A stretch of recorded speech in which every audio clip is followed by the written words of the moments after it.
अगर आपको गलत तालीम देता है कोई लीडर, अगर कोई भी सियासतदान, कोई भी मजहबी सियासी शख्सियत आपको गलत तालीम देती है, आपके बच्चों को इस्लाम और शरीयत के खिलाफ कोई मामला बताकर उकसाती है, यकीन जानिए अल्लाह के रसूल सल्लल्लाहु ताला अलैहि वसल्लम की तालीम है, हज़रत अबू बकर सिद्दीक की तालीम है कि हमारे ऊपर उसकी इताअत वाजिब नहीं है। नुमानी ब्रिज बनेगा कि नहीं बनेगा नहीं मालूम, इसलिए कि 5 साल से सुन रहे हैं कि एक सर्कल बनने वाला है बुनकरों के नाम से, वो सर्कल खुदा मालूम कहां पर है। लोगों ने उनका साथ छोड़ा तो इधर उधर बोल रहे हैं कि यार इन लोग सबको ना पैसा चाहिए था।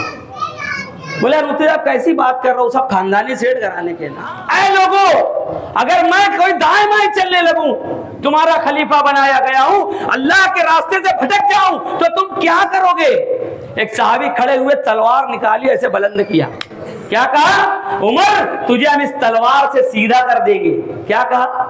लोगों ने उसको नहीं बोला कि तू अमीरुल मोमिनीन को ऐसे बोल रहा था, समझता कुछ? हमारे लीडर और मुखलिस कायद आली जनाब आसिफ शेख रशीद साहब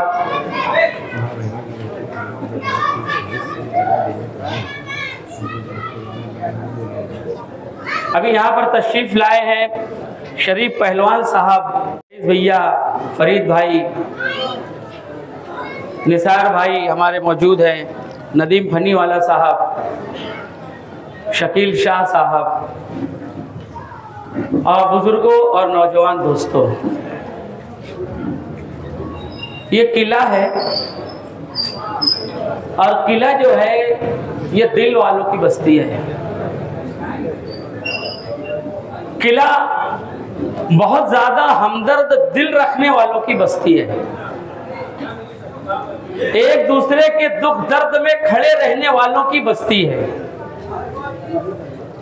हमारे शहर मालेगांव की अव्वलीन शनाख्त जहां से है, उस बस्ती का नाम किला रसूलपुरा इस्लामाबाद है। सबूत, दलील दसियों हो सकती है, अथर तारे यहाँ मौजूद है, वो खुद सबूत हैं, शकील तैराक सबूत हैं, हमारे तमाम कहना चाहिए कि बुजुर्ग उलमाए किराम जो गुजरे हैं वो सबूत हैं कि पूरे महाराष्ट्र में ऐसे कहना चाहिए गैर सरकारी ग्रुप्स नहीं होंगे।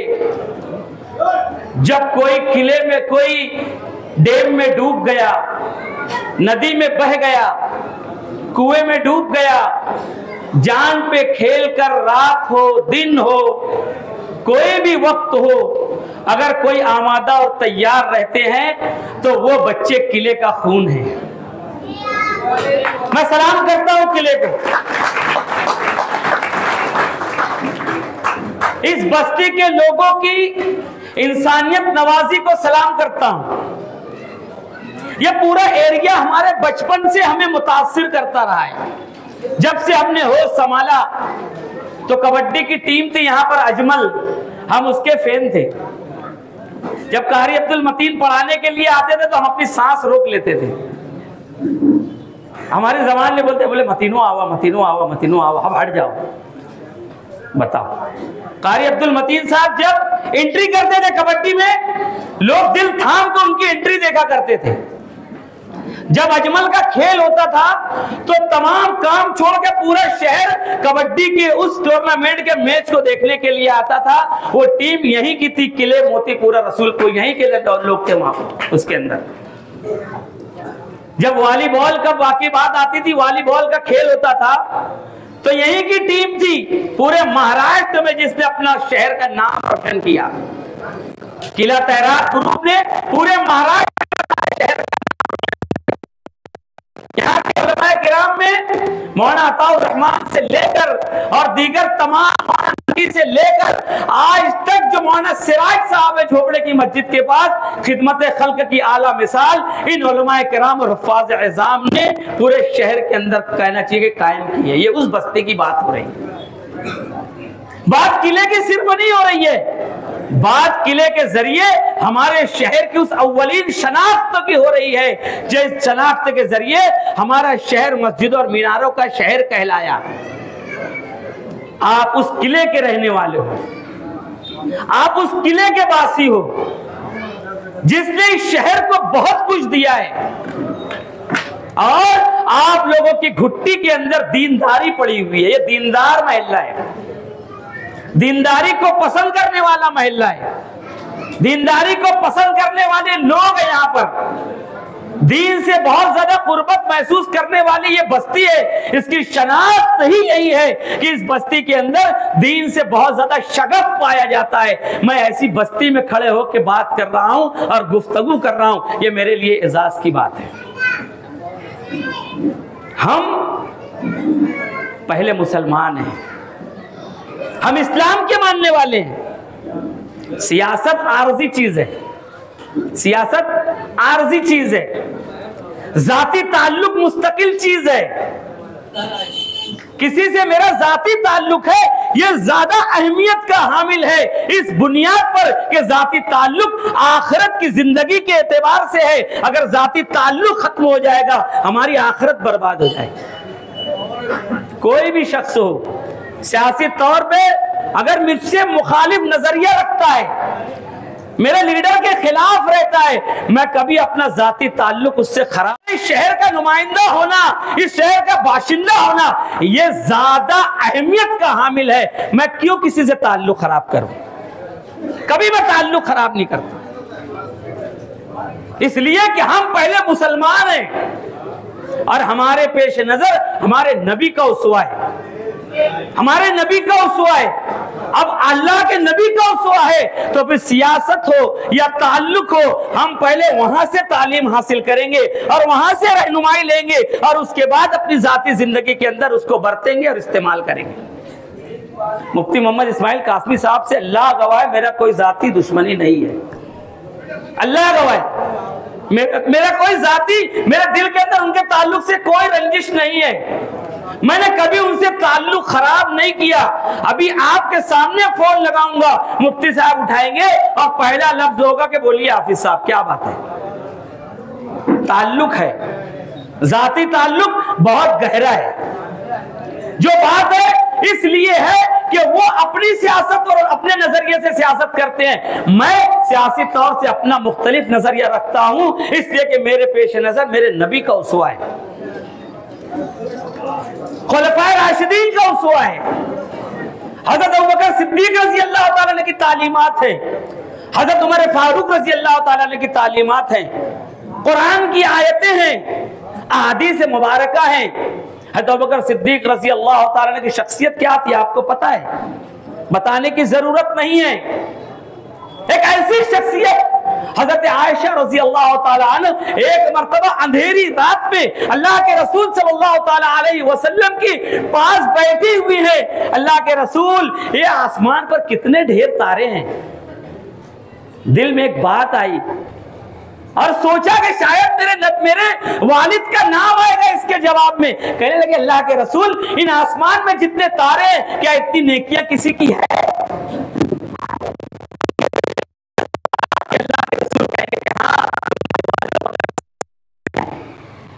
अल्लाह के रसूल ने कहा कि हाँ आयशा, हजरत उमर फारूक नेकियां इन आसमान के तारों से भी ज्यादा है।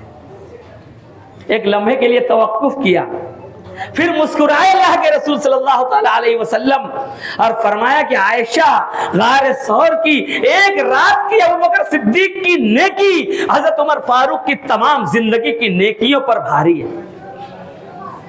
ऐसी शख्सियत हजरत अबू बकर सिद्दीक रज़ी अल्लाह तआला अन्हु के गारे सौर में जो 3 दिन और 3 रात अल्लाह के रसूल सल्लल्लाहु अलैहि वसल्लम के रफीक बनकर जान खतरे में है, पूरा मक्का नंगी तलवार लेकर ढूंढ रहा है कि अल्लाह के रसूल मोहम्मद बिन अब्दुल्ला मिल जाए और अबू बकर सिद्दीक मिल जाए, अब नौज बिल्लाह उनका सर कलम कर देंगे।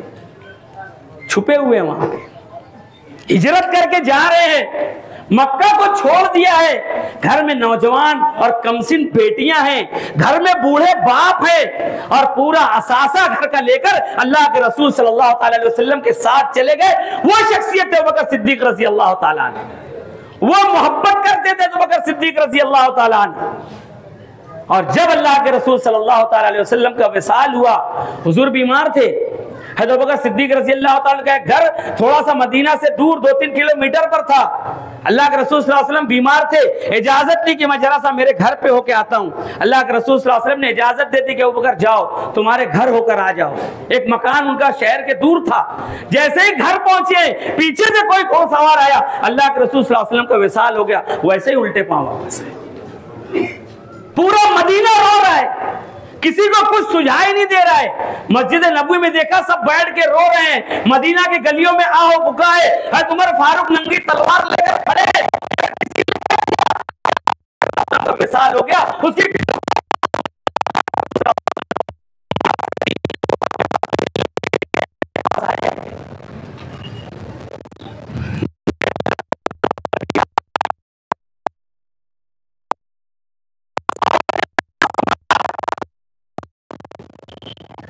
क्या हुआ? वही हुआ जो अल्लाह के रसूल सल्लल्लाहु अलैहि वसल्लम ने तय कर दिया था अपनी जिंदगी में कि अबू बकर सिद्दीक आप मेरी गैर हाजिरी में नमाज पढ़ाएंगे। लोगों ने आपको खलीफा मुंतखब कर लिया, हुजूर के विसाल के बाद खलीफा मुंतखब कर लिया, खड़े हुए। अब ये बात सुनने वाली है जो मैंने आपके सामने अर्ज किया कि हम पहले मुसलमान हैं, हम अपने नबी की उसवे की तरफ देखेंगे। अगर सियासत हो, खिलाफत हो, कुर्सी हो, सरदारी हो, लीडरशिप हो, कोई भी मसला आएगा, हम पहले हुजूर की सीरत की तरफ देखेंगे, नबवी खसाइस की तरफ देखेंगे, फिर खुलफाए राशिदीन की जिंदगियों की तरफ देखेंगे, उसके बाद हम किसी की तरफ देखेंगे, उससे पहले देखने वाले नहीं। खड़े हुए क्या इरशाद फरमाया कि लोगों, मैं तुम्हारा खलीफा बनाया गया हूं, मैं तुम्हारा खलीफा बनाया गया हूं। मुझे तुम में सबसे अफजल होने का दावा नहीं है, जबकि अफजल थे। अल्लाह के रसूल सल्लल्लाहु अलैहि वसल्लम फरमा दिया था कि सबसे अफजल अबू बकर सिद्दीक है। जब तक अबू बकर सिद्दीक जन्नत में दाखिल नहीं होंगे, मेरी पूरी उम्मत पर जन्नत हराम है। उस वक्त तक जब तक कि अबू बकर सिद्दीक जन्नत में कदम नहीं रख देते। क्या कह रहे हैं उसके बावजूद?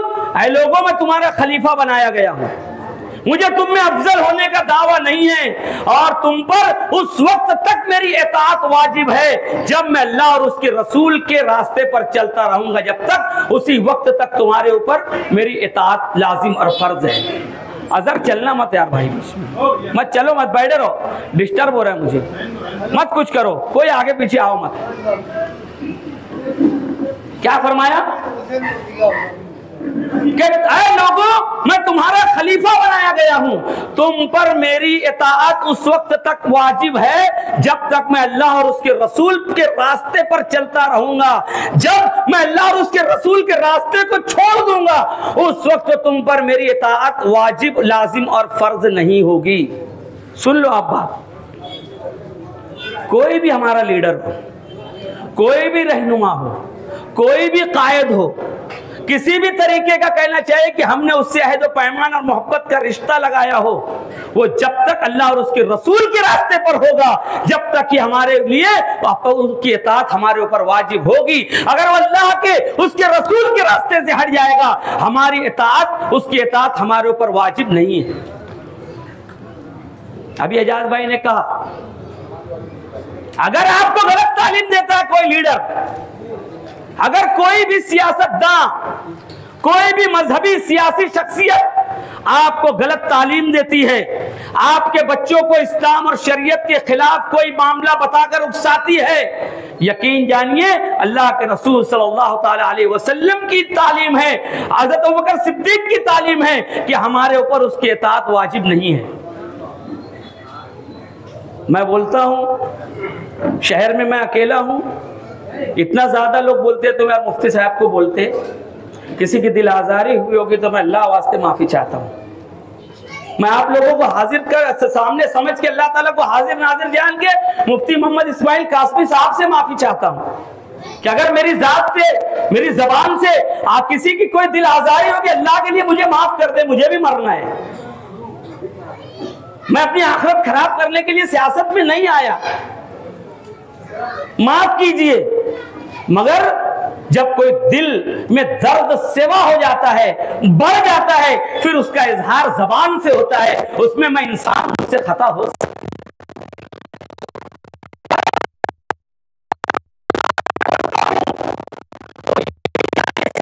अपने आप पे बोलता। खड़ा हूं मैं जहां से मुझे आता है, मुझे बहुत सारी बातें मालूम होती है, मैं बहुत ज्यादा परख कर आगे बात करता हूं और अपने लोगों को, अपने बुजुर्गों को, अपने नौजवानों को, अपने शहर के लोगों को आगाह करता हूं कि यार सच्चाई ये है, दुरुस्त रास्ता ये। दोस्तों अल्लाह गवाह है, मैंने कभी सियासत में अपने शहर की आवाम के सामने झूठ नहीं बोला, किसी के ऊपर झूठा इल्जाम नहीं लगाया। जब भी मैंने बात की है मुफ्ती साहब के ताल्लुक से तो मैंने सच की बुनियाद पर की है, शहर की भलाई की बुनियाद पर की है। जिसके अंदर जो सलाहियत है उस सलाहियत को मानना चाहिए। मुफ्ती मोहम्मद इस्माइल कासमी साहब के अंदर दामत बरकात, उनके अंदर सलाहियत है, बेहतरीन मुफ्ती है, बेहतरीन आलिम है, बेहतरीन इमाम है, बेहतरीन खतीब है, तमाम सलाहियत अपनी जगह, मगर वो बेहतरीन एमएलए नहीं बन पाए, जैसा कि मुझे पहले से अंदाजा था कि नहीं बन पाएंगे।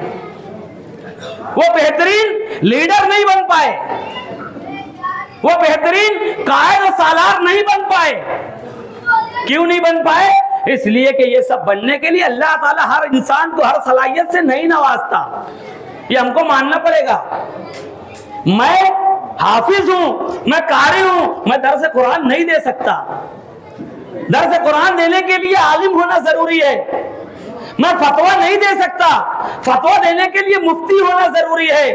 तो जिसके अंदर जो सलाहियत है उसको उस जगह बिठाना जरूरी है। और अगर कोई हमारा कायद, हमारा रहनुमा, हमारा खलीफा, हमारा लीडर अगर कोई गलती कर रहा है तो फिर उसके लिए भी हज़रत उमर फारूक रज़ी अल्लाह तआला अन्हु की जिंदगी में उसवा मौजूद है।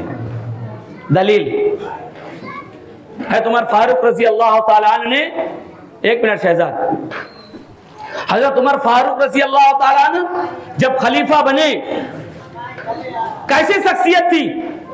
शैतान कांपता था हजरत उमर फारूक रज़ी अल्लाह तआला अन्हु से, शैतान रास्ता बदल देता था, लोग उनके सामने कोई बात कहने हुए थर्राते थे।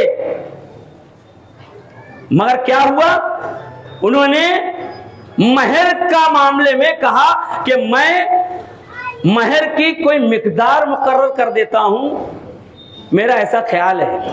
क्या कहा?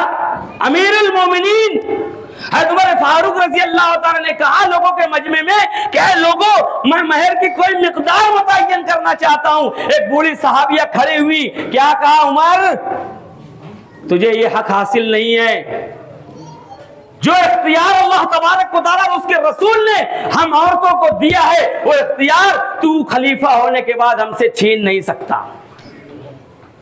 फौरन अपनी बात वापस लिया, कहा कि अम्मी जान, मैं माफी चाहता हूं, मुझसे गलती हो गई, मुझसे गलती हो गई, मैं गलत था, आप सही है। बिल्कुल मुझे कोई इख्तियार नहीं है कि अल्लाह तबारक व तआला ने जो इख्तियार तुम लोगों को दिया है उसके अंदर मैं जरा भी हाथ डालूं। ऐ लोगों, अगर मैं कोई दाएं बाएं चलने लगूं, तुम्हारा खलीफा बनाया गया हूं, अल्लाह के रास्ते से भटक जाऊं तो तुम क्या करोगे? एक सहाबी खड़े हुए तलवार निकाली, ऐसे बुलंद किया, क्या कहा? उमर, तुझे हम इस तलवार से सीधा कर देंगे। क्या कहा? लोगों ने उसको नहीं बोला कि तू अमीरुल मोमिनीन को ऐसे बोल रहा था, समझता कुछ? उमर फारूक रज़ी अल्लाह तआला अन्हु तो उनको ऐसे बोल रहे नहीं, वो मुआशरा था जो अल्लाह के रसूल सल्लल्लाहु अलैहि वसल्लम ने तश्कील दिया था, वहां पर गलत के खिलाफ रोक टोक की ऐसी ही इजाजत थी। कोई भी हो करेंगे तो ये नहीं कहा जाएगा कि तेरे अब्बा कुछ बोल मत, नहीं, या अबती इन्नी अखाफु यमस्सका अज़ाबु मिनर रहमानी फतकुन लिशैतानी वलिया। हज़रत इब्राहीम अलैहिस्सलाम ने कहा था अपने बाप आज़र से कि आप क्यों इन बुतों की इबादत करते हो जो न देखती हैं न सुनती हैं, जो हर चीज से बेनियाज है। अब्बा जान, मुझे ये खौफ है कि आपको रहमान का अजाब जकड़ न ले। हज़रत इब्राहीम को किसी ने नहीं कहा कि तुम अपने वालिद को ऐसे बोल रहे हो, नहीं, उनके वालिद बुत परस्त थे, तो इब्राहीम अलैहिस्सलाम ने खुलेआम अपने बाप के खिलाफ खड़े हुए और तकरीर की और कहा, या अबती इन्नी कद जानी मिनल इल्म मा लम यातिका फत्तबीनी अहदिका सिरातन सविया। अब्बा जान, मेरे पास एक ऐसा इल्म आया है जो आपको राह सिरात मुस्तकीम पर गामजन कर देगा, आप मेरी इत्तिबा करो। अल्लाह के रसूल सल्लल्लाहु अलैहि वसल्लम अपने चचा अबू तालिब के पास गए, कहने लगे चचा जान आपकी सरदारी मेरे सर पर, आपका एहतराम मेरे सर पर, आप जब तक अशहदु अल्ला इलाहा इल्लल्लाह व अशहदु अन्ना मुहम्मदन अब्दुहु व रसूलुहु नहीं कहेंगे, मैं अल्लाह के दरबार में आपकी सिफारिश नहीं कर सकता। तो ये हमारा मुआशरा है, ये हमारे दीन की तालीम है जो हमें इस बात की इजाजत देती है कि अगर कोई हमारा कायद, हमारा रहनुमा, हमारा लीडर, हमारा बड़ा अगर राह रास्ते से हट गया तो हमारा काम और हमारा फर्ज है कि हम उसे बताएं कि ये सीधा रास्ता है, ये सिरात मुस्तकीम है, आप सिरात मुस्तकीम से हट गए। 17 साल हो गया, 17 साल हो गया सियासत में आए। मुफ्ती साहब के साथ मैं खुद था, मुफ्ती साहब को लाने वालों में सियासत में मैं भी शामिल था, मैं भी पार्लियामेंट्री बोर्ड का एक मेंबर था, मेरे साथ इस महल्ले के पार्लियामेंट्री बोर्ड के बहुत सारे मेंबरान थे, अल्लाह उनकी मगफिरत करे।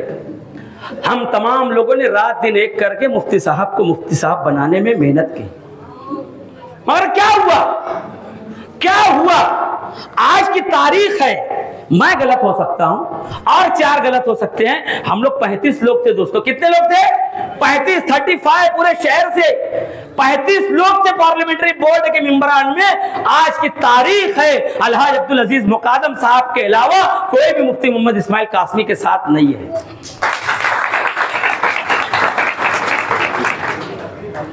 पूरी कश्ती खाली है। मैं गलत था और गलत थे, ये गलत वो गलत, सब अच्छे अच्छे घर के लोग, अच्छे अच्छे घर के लोग, शहर के नामी गिरामी लोग, मालदार घरानों से लोग, खानदानी रईस घरानों से लोग, खानदानी दीनदार घरानों से लोग, 35 लोग थे।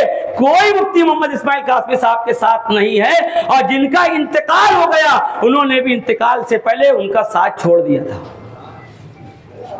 इस महल्ले में अंसारी अब्दुल हमीद सर है, शफकत अंजुम साहब है, इकबाल कुद्दूस है, अतीक कारी। बोलने का मतलब ये सब भी टाइपिस्ट है। ऐसे 35 लोग, तो एक गलत हो सकता है, 2 गलत हो सकता है, 3 गलत हो सकता है, 10 गलत हो सकते हैं, पूरे 34 लोग गलत कैसे हो सकते हैं? मैं आपसे सवाल करता हूं। जब हम लोगों ने उनका साथ छोड़ा तो इधर उधर बोल रहे हैं कि यार इन लोग सबको ना पैसा चाहिए था। बोले रुते आप कैसी बात कर रहे हो, सब खानदानी सेठ घराने के। हाँ, बोले जे के पैसा नहीं चाहता रहा, ओहदा चाहता रहा। तो भाई किसको तुमने ओहदा दे दिया? किसी को ओहदा नहीं दिया तुमने। 3 मेयर तुम्हारे हुए, कौन हुए, कैसे हुए? तुमने 2-3 मरतबा लोगों को कॉप में मेंबर बनाया, किसको बनाया, क्यों बनाया, उसके पीछे की खुफिया वजह क्या थी? बनाया नंदू, क्या नाम उसका,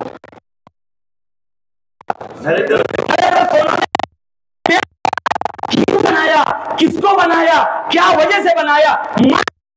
कोई किले का नहीं था। मैं इतना जानता हूं कोई रसूलपुरे का नहीं था, मैं इतना जानता हूं कोई इस्लामाबाद का नहीं था, मुफ्ती शकील को छोड़ के। और मुफ्ती शकील साहब को भी धोखा दे दिया गया था। मैं आपको बताऊं, अल्लाह उनकी मगफिरत करे। जब उन्होंने बहुत सख्त धमकी दी उनको, मैं मौजूद था जब मुफ्ती शकील साहब को धोखा दिया गया, कॉप का वादा करने के बाद मुफ्ती शकील को धोखा दिया गया, और जब मुफ्ती शकील साहब को ऐसा लगा कि मेरे साथ धोखा हो जाएगा, उन्होंने एक इंतहाई सख्त धमकी दी। उस धमकी की बुनियाद पर उन्हें कॉप का मेंबर बनाया गया, वरना वो भी एक मिसाल नहीं होती। तो सब गलत है। क्या मिला हमारे शहर को? 17 साल की उस दीनी मजहबी क़यादत को सियासत में लाकर हमारे शहर को क्या मिला? अजमल कबड्डी टीम को कबड्डी का स्टेडियम मिल गया, अजमल वॉलीबॉल टीम को वॉलीबॉल का स्टेडियम मिल गया, हमारे पहलवानों को कुश्ती के लिए अखाड़ा मिल गया, तारे को नौकरी मिल गई। तारे मिली का? मिली है तो बता देना, बताओ। तारे को नौकरी मिल गई। हमारे पूरे किला रसूलपुरा इस्लामाबाद में कोई बहुत नौजवान बहुत बड़ा कोई कारपोरेशन का ठेकेदार बन गया, किसी को कारपोरेशन में नौकरी मिल गई, किसी के घर से कोई टीचर लग गया कारपोरेशन में। क्या मिला रसूलपुरा को, क्या मिला इस्लामाबाद को, क्या मिला किला को? ठीक है भाई, हम तो नेकी समझ के आपको ओढ़ देते रहे, उसके बदले में हमें क्या मिला? मैं तो समझते एक उम्र तो हरा लड्डू भी नहीं बना।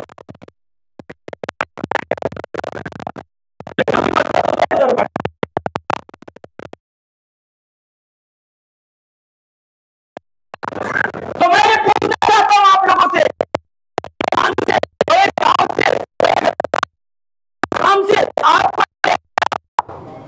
और हमने तो आपको सर पे बिठाया था। हमारे नौजवानों को क्या मिला, हमारे शहर को, हमारे महल्लों को क्या मिला? नुमानी ब्रिज मिल गया, नुमानी पुल बना क्या अभी तक? जो भी बना है, जितना भी बना है, जितने इस पर से भी हामला हमारी बहनें रिक्शे से आती हैं, बूढ़े बड़े बूढ़े आते हैं, नौजवान आते हैं, खवातीन आती हैं, जितना भी पुल बना हुआ है वो तो आसिफ साहब की देन है।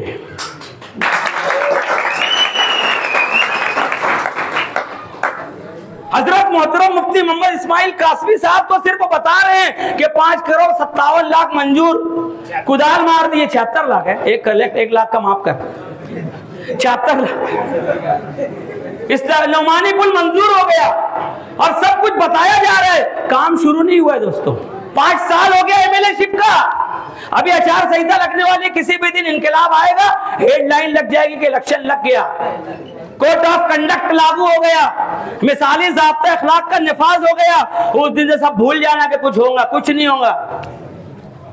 नुमानी ब्रिज बनेगा कि नहीं बनेगा नहीं मालूम, इसलिए कि 5 साल से सुन रहे हैं कि एक सर्कल बनने वाला है बुनकरों के नाम से। वो सर्कल खुदा मालूम कहां पर है। मैं तो जहां गोल गोल देखता हूं मेरे को बुनकर सर्कल ही दिखता हूं।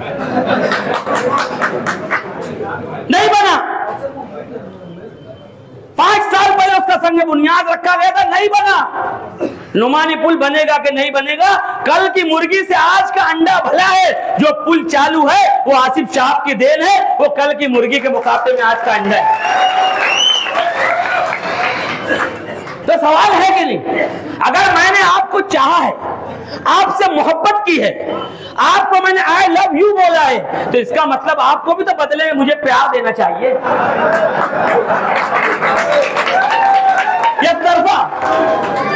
यकतरफा मोहब्बत का अंजाम क्या होता है पता है आपको? यकतरफा मोहब्बत का अंजाम सिर्फ और सिर्फ हिज्र होता है। यकतरफा मोहब्बत का अंजाम सिर्फ आंसू होते हैं। यकतरफा मोहब्बत का अंजाम सिर्फ सर फोड़ना होता है। मिर्जा गालिब ने कहा था कि वफा कैसी कहां का इश्क जब सर फोड़ना ठहरा, तो फिर है संग दिल तेरा ये संगे आस्था क्यों हो? अरे मुझे सर फोड़ना, साला मैं कहीं भी जाके फोड़ लूंगा, तेरे चौखट पे क्यों फोड़ू? जब मुझे सर ही फोड़ना है तो मैं आसिफ साहब की चौखट पे जाके फोड़ लूंगा। मुफ्ती साहब की चौखट जरूरी है क्या? जरूरी है? तो फिर ऐ संग दिल तेरा ही संगे आस्था क्यों? तो अगर हमने आपसे मोहब्बत की है, अगर हमने आपको कायदो सालार जैसा इतना बड़ा लक़ब दिया है, आपका फर्ज क्या था कि कोविड में क्वारंटाइन होके बैठ जाएंगे आप? आपका फर्ज क्या है? क्या हुआ? मैं आपसे पूछता हूं, पीछे तक मेरे दोस्त अहबाब खड़े हुए, मेरे बुजुर्ग, मेरे मोहब्बत करने वाले मेरे छोटे भाई खड़े हैं। ये मेरा छोटा भाई शफीकुर रहमान पिए, मेरा पड़ोसी, ये मेरा छोटा भाई बैठा है। शफीक, तुम बताओ, कोविड के दरमियान मुफ्ती साहब की जात से हमारे शहर को क्या फायदा हुआ? कुछ हुआ? अगर हुआ होगा तो बता दो, तो मैं सर झुका के बात को सुन लूंगा। कोई फायदा नहीं हुआ, खिदमत की कोई मिसाल उन्होंने पेश नहीं की, बल्कि उस कहना चाहिए कि आजमाइशी दौर में अपना आम छुड़ाना और अपना आम छुड़ा के फिरना घरा को। कभी आपने देखा में लोग एडमिट हैं, लोग वहां पर जिंदगी और मौत से लड़ रहे हैं, मुफ्ती मोहम्मद इस्माइल कासमी 10 दफे गए हुए। सुना है आपने?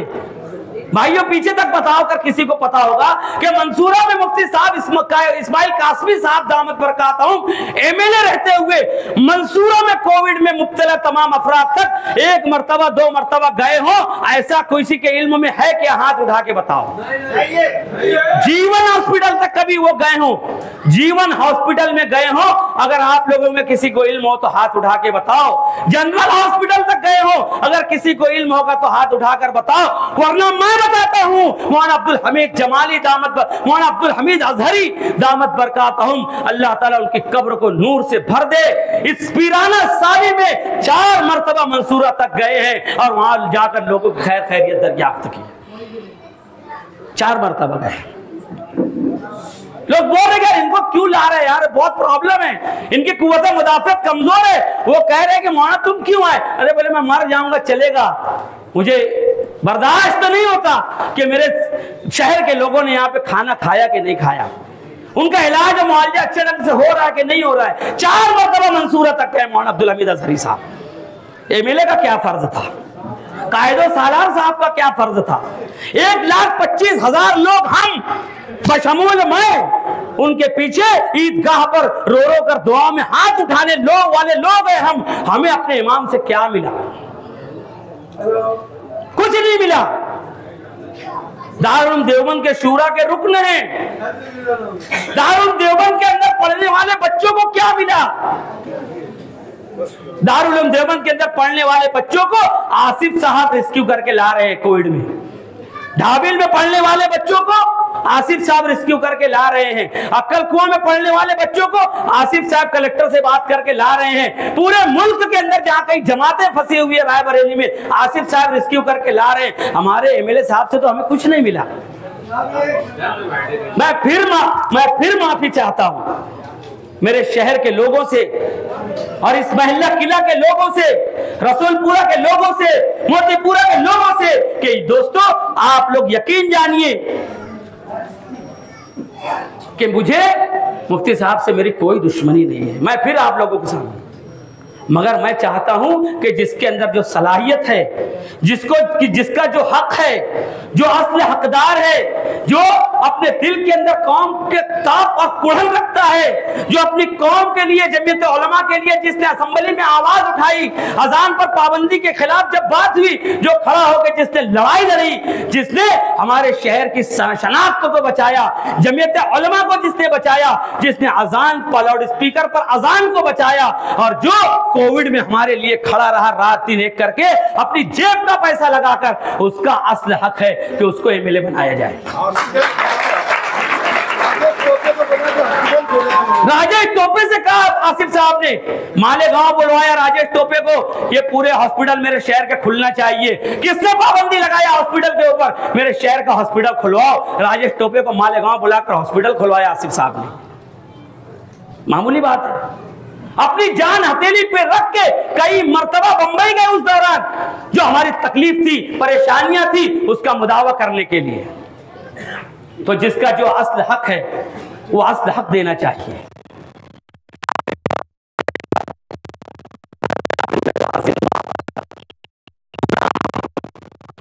खलफ के गुलाम थे, जब ईमान कबूल किया तो बहुत ज्यादा जुल्म और सितम हुआ उनके ऊपर।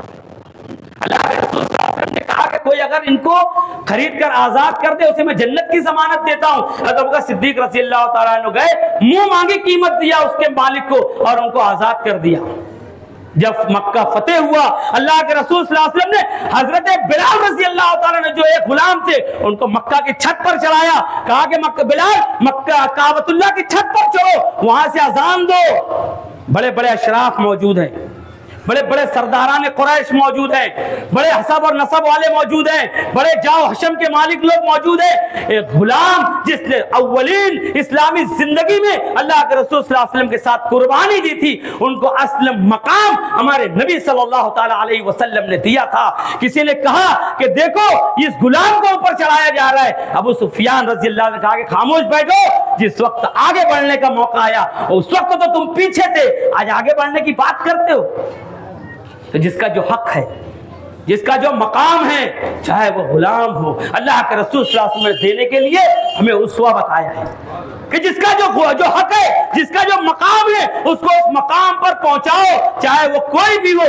अल्लाह के रसूल सल्लल्लाहु अलैहि वसल्लम के इस उसवे की रोशनी में मैं आपके सामने बरमला कहता हूं, 12 साल से आसिफ साहब के साथ हूं। 12 साल से जब से मुफ्ती साहब का साथ मैंने छोड़ा है, आसिफ साहब के साथ हूं, मुझे इनकी जात से कोई तकलीफ नहीं हुई, मुझे इनसे कोई शिकायत नहीं है। मैंने इनके साथ सफर किया है, मैं इनके साथ हजर में रहा हूं, मैं इनके साथ हर मुश्किल खड़ी में खड़ा रहा हूं। मैंने कभी भी इनके अंदर कोई ऐसी बात नहीं देखी जिसकी वजह से मैं इनका साथ छोड़ दूं।